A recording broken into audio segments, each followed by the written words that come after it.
Hola, muy buenas. Bienvenidos a este discipulado cristiano que hemos denominado Construyendo Vidas para Cristo, volumen 2.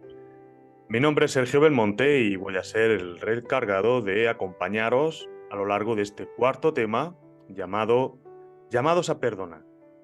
El perdón en la vida cristiana es uno de los pilares de nuestra forma de vivir y a lo largo de este tema vamos a ir viendo una serie de aspectos que tenemos que considerar para poner en práctica convenientemente el perdón. Acompañarnos. Con el favor del Señor vamos a ver los siguientes temas. En primer lugar, vamos a ver que debemos estar listos para practicar el perdón. El perdón para los cristianos no es algo opcional, sino que tiene que formar parte de nuestro ADN y de nuestra forma de vivir cotidiana. En segundo lugar, vamos a hablar del perdón a quienes nos ofenden. Vamos a ponernos nosotros como centro de atención y vamos a perdonar a aquellos que nos han ofendido. Y en tercer lugar, vamos a practicar perdonar a aquellos a quienes nos han ofendido. Vamos a ver las pistas que la palabra de Dios nos da para que podamos practicar convenientemente el perdón. El primer punto de todos, como hemos visto, es que debemos estar listos para practicar el perdón. Por todos es sabido que el ser humano es un ser social. Dice la palabra que cuando Dios creó al hombre, no era bueno que el hombre estuviese solo, y le hizo una ayuda idónea. Esa era Eva. Y entre los dos se relacionaban, y les dijo multiplicaros y llenar la tierra, ¿no? Expandir, rellenar la tierra que estaba vacía de todo ser humano, ¿no? Y entre ellos habría de haber relaciones sociales, como es normal. Las personas no hemos sido creadas para tener aislamiento, sino para disfrutar de unas relaciones sociales sanas. Ahora bien, en ocasiones estas interacciones sociales van a generar conflictos por culpa de malentendidos, incluso por causa de nuestros pecados, nuestro egoísmo, nuestra avaricia y tantas otras razones. Todo esto va a generar conflictos que van a dar lugar a un malestar que se puede prolongar y que si no se soluciona y se extiende demasiado en el tiempo, pueden llegar a tener efectos perniciosos para la salud espiritual y física de las partes que están implicadas.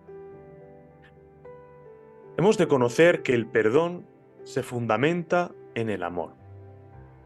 Si no hay amor, no hay perdón. Entendemos que la solicitud dentro de nosotros de pedir perdón a los demás se fundamenta en el mismo amor que viene de Dios porque Él mismo nos perdonó. De manera que el amor, que es lo que fundamenta el perdón, lo convierte en una herramienta eficaz para solucionar los conflictos y restaurar la armonía en las relaciones sociales, devolviendo esa paz que se ha perdido por causa de los malentendidos, de los conflictos, de los roces y de las cosas que nos dividen. Si los conflictos nos dividen, el amor que da lugar al perdón nos vuelve a restaurar. Y esa es la voluntad de Dios, que no tengamos relaciones de división, sino un deseo de unidad entre nosotros. Ahora bien, hemos de considerar algunas premisas. La primera de ellas es que el perdón es un mandato de Dios hacia sus hijos. Recuerda que, aun cuando éramos pecadores, Cristo murió para perdón de nuestros pecados y nuestras ofensas. De la misma forma que si Dios nos ha perdonado, así tenemos que imitarle y perdonar a aquellos que nos han ofendido. El practicar el perdón es una señal característica de que somos hechos hijos suyos. De alguien que no es creyente, de alguien que vive al margen de Dios, que vive sin tener ningún tipo de consideración en cuanto a Dios o lo que Él representa, se puede esperar que sea una persona que no practique el perdón. Pero de los cristianos no solamente se espera, sino que es lo que todos debemos ver porque es un mandato que viene de Dios. La segunda premisa que tenemos que considerar es que el perdón es el camino que nos libera de la amargura. La falta de perdón va a generar en nosotros rencor, amargura, malestar emocional e incluso rumiaciones. Estas rumiaciones son pensamientos que vienen una y otra vez constantemente en cada situación o cada vez que estamos en una situación similar a la que se produjo el daño o la falta. Van a venir pensamientos que van a seguir haciéndonos daño, pensamientos que pueden aumentar con el tiempo si seguimos dándole vueltas y que no solamente van a contaminarnos a nosotros, nuestra mente, nuestras emociones, nuestras conductas, sino que terminarán contaminando a los demás y afectando cada vez a más personas. De manera que lo que en su momento fue un cáncer, por llamarlo así, para ti termina siendo no solamente una enfermedad propia de tu propio ser, sino que termina enfermando a las personas que están a tu entorno. La tercera premisa que tenemos que considerar es que perdonar no significa que vayamos a olvidar nuestra ofensa. Son cosas diferentes. Una cosa es perdonar y otra cosa es olvidar. Los seres humanos tenemos un cerebro muy sofisticado. Es un cerebro que almacena toda la información de forma duradera, más o menos duradera.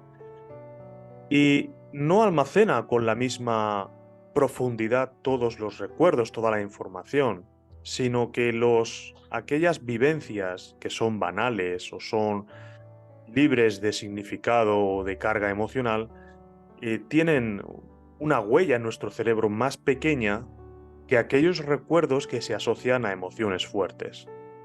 Por poner un ejemplo, no recordamos el lugar en el que estábamos, ni las personas que estaban en nuestro entorno, ni tan siquiera quién fue la primera persona que nos enseñó a decir por primera vez papá o mamá, o la primera palabra que aprendimos no lo recordamos, ni siquiera recordamos la edad que teníamos, pero estoy convencido de que todos recordamos el momento, el lugar, incluso si hacía frío, si no hacía frío, si era un día lluvioso, dónde estábamos, la persona que estaba ahí, todo lo relativo a ese momento en el que nos dimos un beso por primera vez. El primer recuerdo del que hablábamos no tiene una carga emocional fuerte, simplemente era una vivencia, una de las tantas que hemos vivido, y el segundo ejemplo que hemos puesto está asociado a una emoción muy fuerte y se almacena mejor la información en nuestro cerebro. ¿Con esto qué quiero decir? Pues que hay veces que alguien peca con nosotros de una forma pues superficial y bueno, pues perdonamos y el recuerdo pues más o menos puede dejar una huella que puede durar más o menos, ¿no? Pero hay veces que tenemos que practicar el perdón contra alguien que nos ha hecho verdadero daño, que ha generado una carga emocional muy fuerte en nosotros y sí, le hemos de perdonar, pero claro, el recuerdo a esa situación, a ese dolor, puede estar en nuestro cerebro durante mucho tiempo. En cuarto lugar, el perdón no significa permitir que sigan manipulándonos, y esto debemos considerarlo también. A veces somos el saco de boxeo de otras personas que se desahogan por causa de sus frustraciones. Tienen problemas en casa y abusan de los demás o se sienten menos por alguna razón y tratan de abusar de aquellos que consideran ser inferiores. Nosotros hemos de perdonar. Los cristianos hemos de practicar el perdón de una forma activa, pero hemos de ser también sabios y prudentes, como decía también la palabra, ¿no? Como palomas y como serpientes. No hemos de ser prudentes, no hemos de exponernos necesariamente a abusos ni a relaciones tóxicas si no tienen una finalidad, ¿vale? Siempre está bien hablar las cosas, pero si la otra parte insiste en intentar abusarnos o intentar hacernos la vida más difícil, pues quizá lo más sabio sea no tener demasiado roce social con esa persona. La quinta premisa que tenemos que considerar es que el perdón implica el acto de dejar de recriminar a la otra persona los actos que cometió. Una vez que perdonamos, hemos de renunciar a echar en cara a la otra persona aquello por lo que le hemos perdonado. Imaginemos a alguien que comete un pecado contra nosotros, nosotros le hemos perdonado y meses después estamos en otra situación diferente delante de esta persona y empezamos a decirle, ah, pues sí, yo te perdoné, acuérdate que esto lo hice por ti, que te perdoné esto, que tú me hiciste aquello. Una vez que perdonamos, debemos intentar dejar de recriminar a la otra persona y recordarle que nosotros sí fuimos capaces de perdonarles, de practicar el perdón por una ofensa que ellos cometieron. Una vez que perdonamos la ofensa, hemos de intentar no traerla de nuevo al presente. Dejamos esa ofensa en el baúl del pasado y tratamos de empezar a vivir de nuevo, partiendo desde cero y disfrutando de la compañía de la otra persona si hay oportunidad de hacerlo. En sexto lugar, perdonar implica renunciar a la venganza. El cristiano no tiene derecho de vengarse de los demás cuando estos le ofenden, sino que nuestra manera de proceder ha de ser dejar el caso en las manos del Señor. ¿Para qué? Para que el Señor obre con su justicia. Dice Romanos 12 y 19 que no nos venguemos nosotros mismos, sino que demos lugar a que el Señor pueda actuar con justicia. Demos lugar a la ira de Dios, dice la palabra. Santiago 1:20 dice que no nos venguemos nosotros mismos porque la ira del hombre no obra la justicia de Dios. ¿Y estos textos qué quieren decir? Pues Santiago nos está diciendo que nosotros podemos obrar de una forma desmedida cuando nos dejamos llevar por la ira. Por poner un ejemplo, a alguien que nos tira una piedra, nos podemos llenar de ira y ir a por él con un montón de piedras. ¿Estamos actuando con proporcionalidad? Pues no, nos estamos dejando llevar por nuestra ira y estamos actuando de una forma totalmente desproporcional. Estamos dándole al otro un castigo mayor que el daño que él nos ha infligido. Tenemos que dejar lugar a la ira de Dios porque Él sí es un Dios justo. Y si tiene que disciplinar a alguien, lo va a hacer en la justa medida, sin actuar de forma desproporcional y sin cebarse con la otra persona como nosotros sí podríamos caer en ese error. La séptima premisa es que hay veces que el hecho de perdonar lleva implícito el aceptar vivir con las consecuencias. Hay veces en las que las heridas que hemos recibido son muy profundas y son heridas que se pueden dilatar mucho en el tiempo. En ese caso tenemos que aprender a vivir con las consecuencias. Imaginaos el caso de un matrimonio que va viajando con su hijo en el coche y el hombre hace una imprudencia al volante y tienen un accidente y el niño muere. La madre de ese niño se va a sentir muy dolida y también con el padre por haber cometido esa imprudencia, porque tuvieron el accidente por culpa de esa imprudencia. Esa mujer debe tomar la decisión de perdonar o no, y si perdona, todas las cosas que pueda hacer en la vida no le van a devolver a ese niño que perdió. Ella deberá vivir con las consecuencias de ese error que no ella, que quizá en este caso ella no cometió, pero sí ha de aprender a vivir con las consecuencias, aceptar que la vida vino así y seguir confiando en el Señor y seguir adelante. En segundo lugar, vamos a ver algunos consejos, algunas premisas de cómo actuar cuando la gente de nuestro entorno nos ofende. Dice la palabra, yo pues, preso en el Señor, os ruego que andéis como es digno de la vocación con que fuisteis llamados, con toda humildad y mansedumbre, soportándoos los unos a los otros en amor. El apóstol Pablo nos está recordando una serie de cuestiones. En primer lugar, vemos que nuestra forma de vivir actual no debe ser la misma que era antes de aceptar a Cristo. Os ruego que andéis como es digno de la vocación con que fuisteis llamados. Ahora somos cristianos, debemos vivir una forma de vida diferente. Antes quizá teníamos el privilegio, entre comillas, fruto del error en el que vivíamos, de no practicar el perdón si no queríamos. Pero ahora, si hemos decidido seguir a Cristo, hemos de imitarle en su manera de vivir, hemos de vivir dignamente conforme a la vocación con la que fuimos llamados. Y eso significa que ahora hemos de imitarle también en el perdón. Hemos de perdonar a los demás. Pero también nos dice la palabra que en la vida del cristiano, el orgullo y la soberbia, que normalmente en nuestra vida anterior nos impedía pedir perdón a los demás, ahora no es bienvenido. Ya no hay lugar en nosotros para el orgullo y la soberbia. Ahora debemos ser humildes y mansos. Someternos al dominio de Dios sobre nuestras vidas. Y cuando Él demanda de nosotros que perdonemos, hacerlo. En tercer y último lugar, este versículo habla de soportarnos los unos a los otros en amor. Y hemos de entender que hay ocasiones en las que ciertos hermanos pueden tener un día difícil o un carácter difícil. Nosotros debemos amarles tal como son, porque Jesús nos amó tal como somos, y también nosotros tenemos días difíciles, y también nosotros a veces tenemos un carácter complicado. Pero el Señor estaba abierto a perdonar nuestras faltas y a amarnos. De la misma forma, nosotros los cristianos debemos amar a los demás, estar abiertos a perdonarles, aunque ese día tengan un carácter, o un día malo o un carácter difícil. El no practicar el perdón nos expone a determinados peligros. Esto debemos de considerarlo. Y vamos a ver algunos ejemplos de esto que estamos hablando. Airaos, pero no pequéis, dice Pablo. No se ponga el sol sobre vuestro enojo ni deis lugar al diablo. En primer lugar, está reconociendo que podemos airarnos, pero no pecar.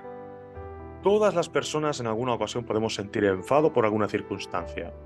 Todos nos enfadamos por algo. Pero debemos tratar de dominar nuestras emociones. Debemos intentar tener la templanza y el dominio propio suficiente para no llevar esa ira o no llevar ese enfado a un pecado. En segundo lugar, el pasaje nos dice que no se ponga el sol sobre vuestro enojo, es decir, no es sabio ni prudente prolongar ese malestar de forma innecesaria. Debemos tratar de buscar la paz con la otra persona, incluso con nosotros mismos, tan pronto como sea posible. Hay ocasiones en las que prolongamos el enojo, sintiéndonos con el derecho de estar enojados. Sí, podemos estar enojados, tenemos ese derecho de estar enojados, pero va a tener sus consecuencias. En primer lugar, en nosotros mismos; en segundo lugar, las personas de nuestro entorno, y también en nuestra relación con el Señor. Hemos de intentar no prolongar esa situación de forma innecesaria, sino buscar la paz tan pronto como es que se pueda. Termina el texto diciendo: ni deis lugar al diablo. Nosotros debemos de considerar que cuando estamos enojados, somos más sensibles a hacer las cosas que no están bien. Somos más sensibles a desobedecer a Dios, a desobedecer el orden establecido y a dejarnos influenciar por el enemigo.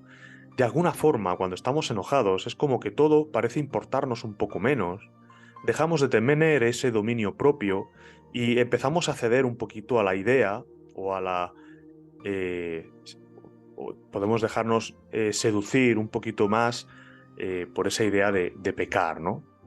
Y con esto también tenemos que tener bastante cuidado. Hay otro texto en el que dice: y al que vosotros perdonáis, yo también, porque también yo lo he perdonado. Si algo he perdonado, por vosotros lo he hecho en presencia de Cristo, para que Satanás no gane ventaja alguna sobre nosotros, pues no ignoramos sus maquinaciones. Y vemos que la primera característica es que hay una relación entre la falta de perdón y la influencia del maligno. El no perdonar le está invitando a actuar en nuestra vida para dañarnos. Debemos perdonar para que Satanás no gane ventaja alguna sobre nosotros. Negarnos a practicar el perdón de alguna forma cede terreno para que él pueda ganar ventaja sobre nosotros. Y hemos de ser conscientes de sus maquinaciones. No las ignoramos, no debemos ignorarlas. Porque dice la palabra que el enemigo siempre está buscando la forma de hacernos caer. Él anda alrededor de nosotros como león rugiente, buscando a quien devorar. No hemos de ignorar que el enemigo está siempre pendiente de nuestros fallos, de nuestras debilidades, y la práctica de perdón es una de ellas. Tercer texto que vamos a comentar. Mirad bien, no sea que alguno deje de alcanzar la gracia de Dios, que brotando alguna raíz de amargura os estorbe y por ella muchos sean contaminados. Este texto nos habla de varias cosas. En primer lugar, no sea que alguno deje de alcanzar la gracia de Dios. Vemos que hay una relación entre la falta de perdón y nuestra relación con Dios. Negarnos a perdonar es desobedecerle, es considerar nuestro derecho por encima de su soberanía. Y esto está entorpeciendo nuestra relación con Dios, nuestra comunión con Dios. Debemos de tratar de perdonar porque el perdón nos va a ser de estorbo en cuanto a nuestra relación con nuestro Padre Dios. En segundo lugar, brotando alguna raíz de amargura os estorbe y por ella muchos sean contaminados. La falta de perdón va a afectar a las relaciones sociales, va a enrarecer el ambiente en el que nos encontramos y sin duda dificultará las relaciones sociales constructivas. Ahí he puesto en la imagen un ejemplo de 4 chicas, las 2 del centro están enfadadas entre sí y las 2 de los laterales están sufriendo las consecuencias de esa división. Es un grupo de amigas que están 2 de ellas enfadadas, pero cuando viene alguien y está con ellas ve que el ambiente es raro, que las relaciones sociales no fluyen como antes pudieran fluir y las cosas no están bien. Es difícil llevar a cabo relaciones sociales constructivas, pasar el tiempo bien. Ahora parece como que el ambiente está raro, no se habla de los mismos temas, hay tensión. Es algo muy raro y no es agradable para ninguna de las partes. Por eso hemos de tener cuidado, porque cuando no perdonamos y dejamos que la amargura entre en nosotros, no solamente puede estorbarnos a nosotros, como ya hemos comentado, sino que también puede contaminar a otras personas de nuestro entorno. Ahora bien, ¿cómo debemos actuar cuando alguien nos ha ofendido a nosotros? Dice la palabra: no paguéis a nadie mal por mal, procurad lo bueno delante de todos los hombres. Si es posible, en cuanto dependa de vosotros, estad en paz con todos los hombres. No os venguéis vosotros mismos, amados míos, sino dejad lugar a la ira de Dios, porque escrito está: mía es la venganza, yo pagaré, dice el Señor. Así que si tu enemigo tuviere hambre, dale de comer; si tuviere sed, dale de beber, pues haciendo esto, ascuas de fuego amontonarás sobre su cabeza. No seas vencido de lo malo, sino vence con el bien el mal.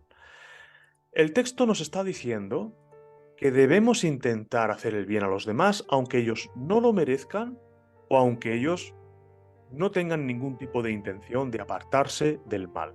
Nosotros debemos procurar lo bueno, hacerles el bien. Y en cuanto dependa de nosotros, precisamente sembrar la paz, aunque los demás no la acepten, y pedir perdón, aunque los demás no quieran que les pidamos perdón. Hay veces en los que hemos tenido algún tipo de conflicto con las personas de nuestro alrededor y éstas no quieren que la situación se acabe o haya paz o restauración en esa situación. Por alguna razón, quizá porque se siente muy herida, quizá por el orgullo o por otras circunstancias, pero nosotros debemos intentar estar en paz siempre que podamos. Es nuestra obligación. Dice también la palabra que no nos venguemos nosotros mismos. No nos corresponde a nosotros el vengarnos, sino dejar que sea Dios quien juzgue todas las cosas. Nosotros hemos de hacer el bien aunque recibamos el mal. Y haciendo el bien y recibiendo el mal, vamos a avergonzar al ofensor sin decirle nada. Simplemente él se dará cuenta que lo que está haciendo está mal hecho. De manera que Dios pueda utilizar esa situación para guiar a la otra persona al arrepentimiento. Y quién sabe qué más cosas puede hacer Dios a través de esa situación.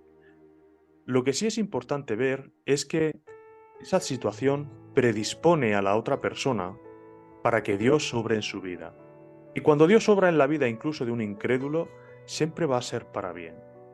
Nosotros debemos hacer el bien, no vengarnos, y haciendo esto, daremos lugar a que Dios pueda intervenir. Ahora bien, ¿cuántas veces dijo Jesús que había que perdonar a alguien que pecase contra mí? Pues Jesús dijo en la palabra No te digo hasta 7, sino hasta un 70 veces 7. Alguien le preguntó en una ocasión, Señor, ¿y cuántas veces he de perdonar a mi hermano que peque contra mí? Y Jesús le dijo, no te digo hasta 7, sino hasta 70 veces 7. Bueno, 70 veces 7 son 490 veces. Eso implica que la vez número 491 ya podemos negarle el perdón, tenemos el derecho de obrar así después de pasadas las 490 veces. Pues no, lo que la palabra nos está diciendo es que tenemos que perdonar en todo tiempo. Porque así como Cristo Jesús nos ha perdonado todo tiempo, nosotros hemos de pedir perdón todo tiempo, hemos de perdonar todo tiempo. ¿Por qué? Porque la base del perdón es el amor y Dios es amor. Nosotros debemos imitarle. Ahora, un ejemplo práctico de cómo perdonar a los demás. Lo primero que hemos de hacer es admitir el dolor que sentimos. Si no admitimos el dolor, podemos quedar atrapado en un resentimiento o en una autocompasión. Qué mal me siento porque me han hecho esto, qué mal estoy porque han abusado de mí, soy poquita cosa, me siento débil, me siento humillado. Cuando empezamos con esto, al final el resultado va a ser, eh, puede ser catastrófico. Debemos decidir perdonar a la otra persona. Si no decidimos perdonar, lo anterior tampoco nos va a servir. Debemos decidir perdonar a los demás. ¿Por qué? Porque la decisión de perdonar es solamente nuestra, por mucho dolor que sintamos.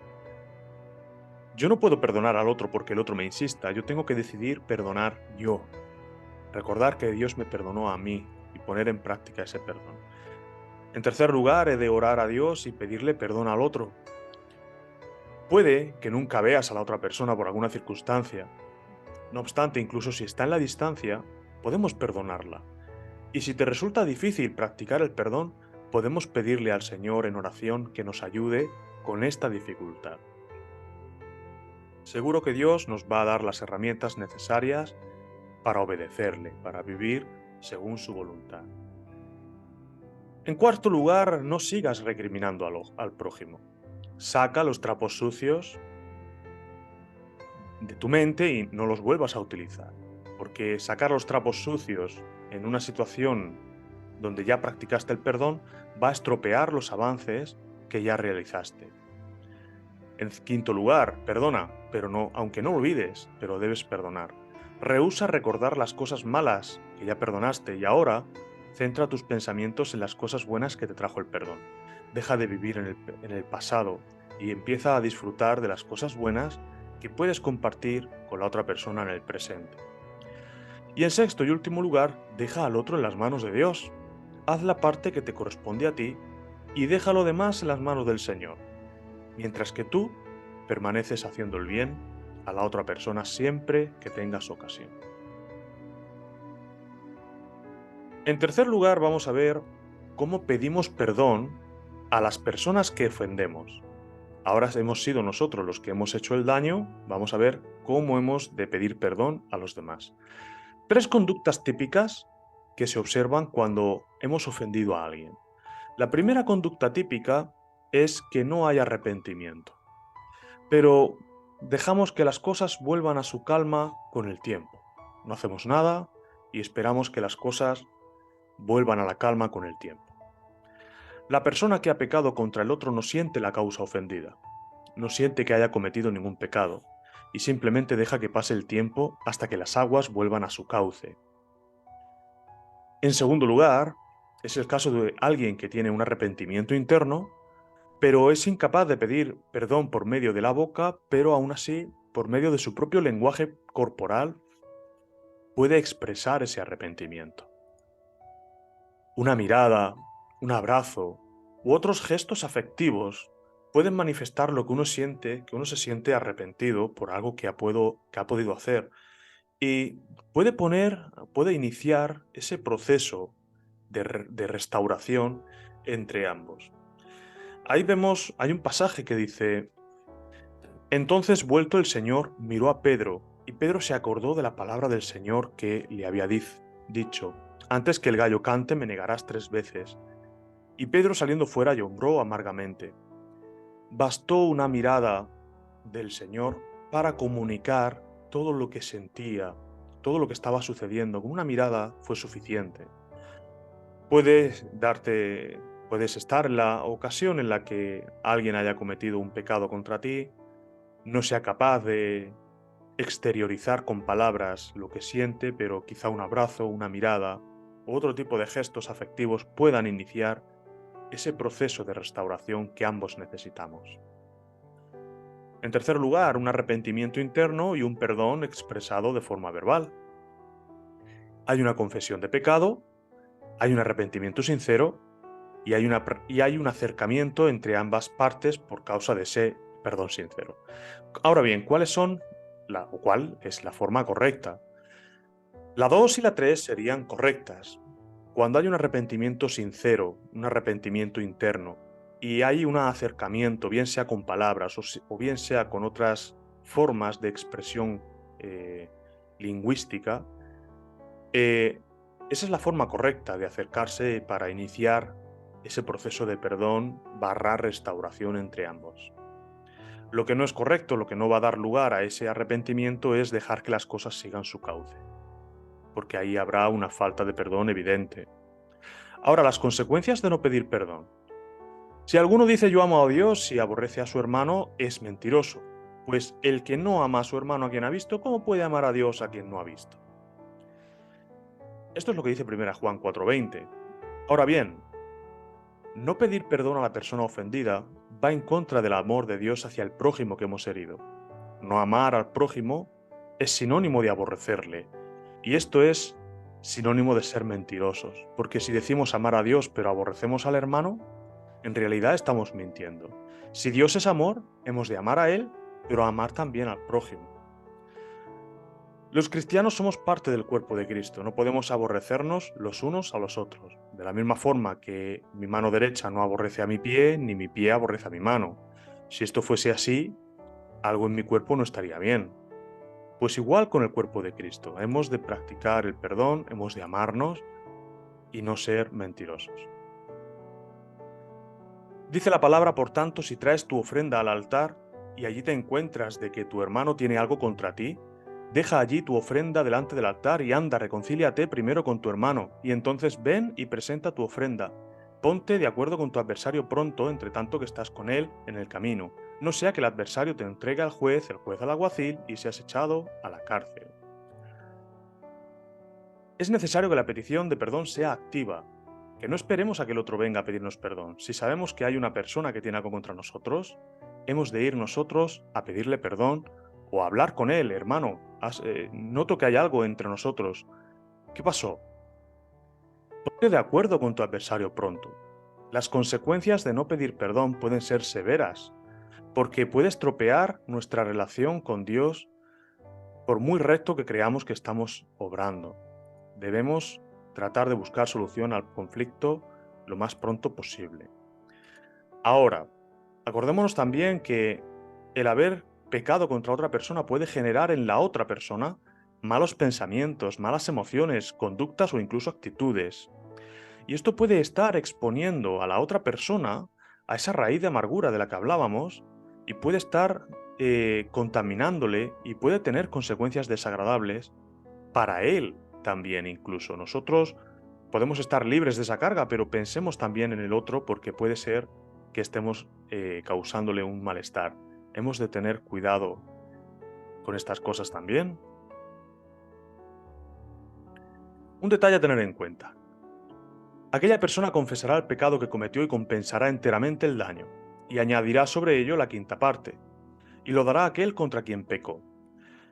Dice Lucas 19:8, entonces Zaqueo puesto en pie dijo al Señor, he aquí, Señor, la mitad de mis bienes doy a los pobres, y si en algo he defraudado a alguno, se lo devuelvo cuadruplicado.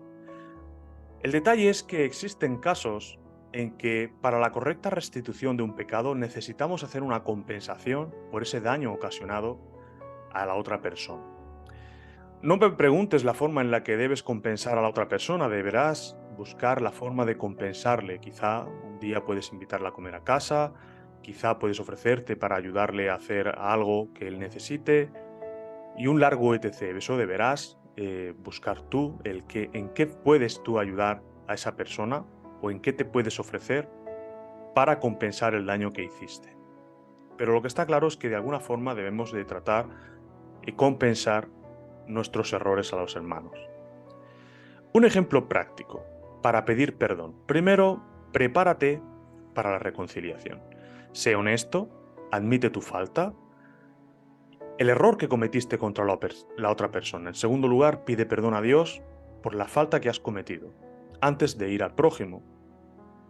En tercer lugar, si el prójimo también te ha ofendido, perdónale antes de ir a pedirle perdón. En cuarto lugar, busca un lugar adecuado para pedirle disculpas. Quizá un terreno neutral donde ninguno se vea tentado a iniciar una discusión puede ser una buena idea. Si dos personas se discuten siempre en una misma habitación, quizá no sea lo más sabio ir a esa misma habitación, a ese mismo contexto, a ese mismo contorno, que puede generar una discusión más que una conversación constructiva. Quizá podamos ir a un sitio a tomar café, un sitio neutral donde la conversación pueda fluir sin estorbo. En segundo lugar, a la hora de hablar con la otra persona, hemos de hablar directamente con el prójimo. Obviamente, en caso de que haya pecados graves como inmoralidad sexual o delitos de tipo doloso, debemos intentar que alguien más sabio nos acompañe, para que sea testigo, para que nos ayude a reconducir la situación, para que no se generen más malentendidos, etc. Usar bien nuestras palabras, no darle vueltas a las cosas. Perdóname, me he equivocado, lo hice mal, he pecado contra ti. No darle vueltas al lenguaje para buscar excusas sino ser directo y usar bien las palabras. Admitir nuestra responsabilidad, ser humilde, no tratar de poner excusas, dejar claro cuál ha sido nuestro error, aunque no haya que entrar en detalles que no vayan a ningún lado, pero sí es verdad que debemos reconocer el pecado que cometimos. Pedirle perdón a la otra persona de una forma clara y comprensible.